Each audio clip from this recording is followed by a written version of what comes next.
In the third and fourth quarter of 2025, many companies are seeing lower earnings estimates, and that means that these companies are going to have a lower tax liability. Lower earnings, and going forward, lower tax liability. So think about that as a way to introduce deferred tax liabilities and deferred tax assets.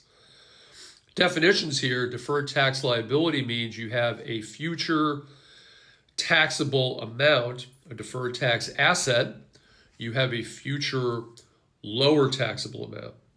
Liability, higher taxable amount in the future. Asset, lower taxable amount in the future. Why did this happen? Because we have temporary differences between book or accounting income and the tax return. The most common one is depreciation expense.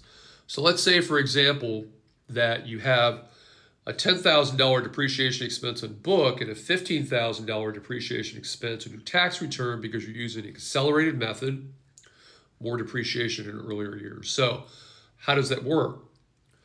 The tax return has more expense, lower income, lower tax liability in this year. However, in future years, you're going to have a bigger tax liability because when it comes to depreciation, it doesn't matter what method you use or when you recognize it, total depreciation expense for an asset is the same regardless of what method you use, because if you buy a $50,000 piece of equipment, you have to depreciate all $50,000. So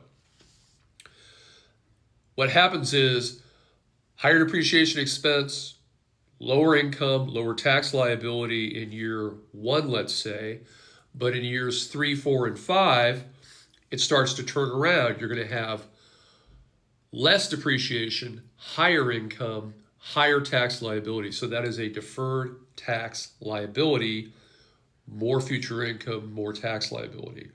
The reverse is a deferred tax asset, which means you're going to have, for tax, you're going to have higher taxes in a future year, higher expenses. You're going to have lower income, lower tax liabilities. Deferred tax asset, higher expense in a future year, lower income, lower tax liability. It's really hard to understand this. The best way to do this is to put it on a spreadsheet to understand how these timing differences between depreciation expense on the book side and the tax side can create deferred tax assets and deferred tax liability.